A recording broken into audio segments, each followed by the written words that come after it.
নমস্কার বন্ধুরা, আমি আজকে বানাবো তালের বড়া। সেটা তালসত্ত্ব দিয়ে বানাবো। তালসত্ত্ব নিয়েছি আমি একটা বড় তালসত্ত্ব, বড় থালার সাইজে, তার হাফটা নিয়েছি। হাফটা নিয়ে কুচি কুচি করে কেটে নিয়েছি। এবার এটাকে আমি জল দিয়ে ধুয়ে নেবো, কারণ তাল রোদে শুকনো করা হয়, তো রোদে শুকনো করা হলে ধুলো নোংরা পড়েই, সেই হিসাবে এটা আমি একটু হালকা জল দিয়ে ধুয়ে নেবো।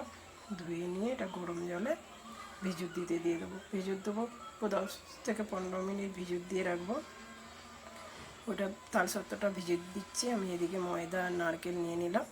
নারকেলটা কুড়ে নিয়েছি।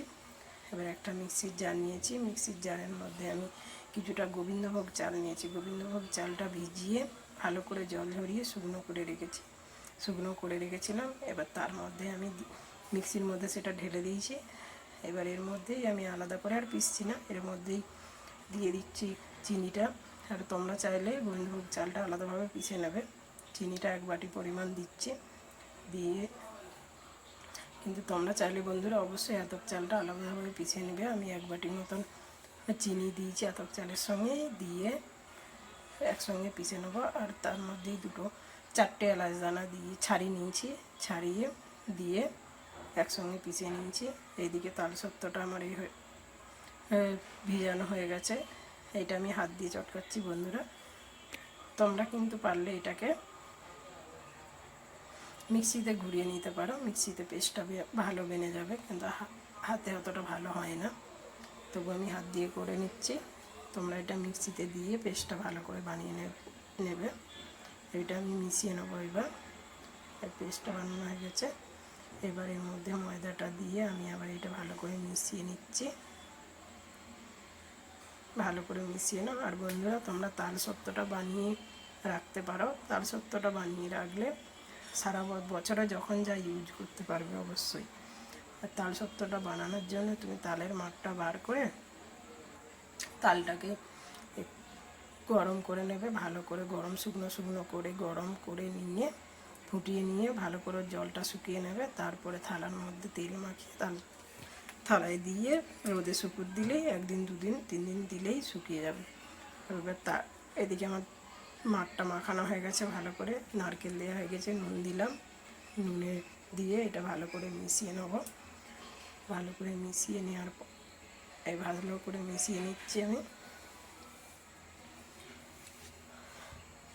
ভালো করে মিশিয়ে নিচ্ছি।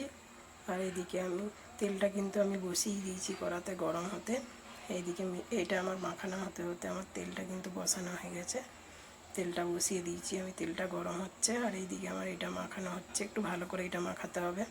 এই তেলটা গরম হয়ে গেছে। আমি এতে একটা বড়া ছেড়ে দেখলাম কেমন হচ্ছে। তেলটা ভালোই গরম হয়ে গেছে কিন্তু। এবার একটার পর একটা আমি বড়াগুলো দিয়ে দেবো ফুলুলির মতো। একটা একটা ছেড়ে দেবো। দেখো, একটা একটা ছেড়ে দিচ্ছি। বন্ধুরা, তোমরা এরকম তালসত্ত্বটা অবশ্যই দিয়ে রাখবে। দিয়ে ফ্রিজে ভালো করে বেঁধে রেখে দেবে, দেখবে খুব সুন্দর থাকে, একটুও খারাপ হবে না তালসত্ত্ব। এই ফুলুলিগুলো বেনে হয়ে যাচ্ছে আমার। একটা একটা করে বানিয়ে ছেড়ে দিলাম আমি। এই লাল লাল করে এবার ভেজে নেব।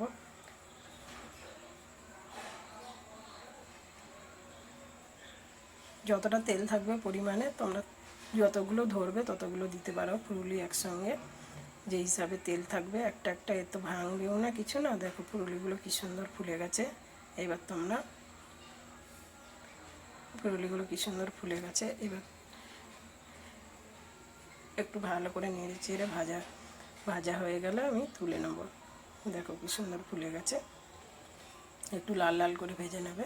আর বন্ধুরা, এটা শুকনো তালের তো একটু তেতো লাগে, কিন্তু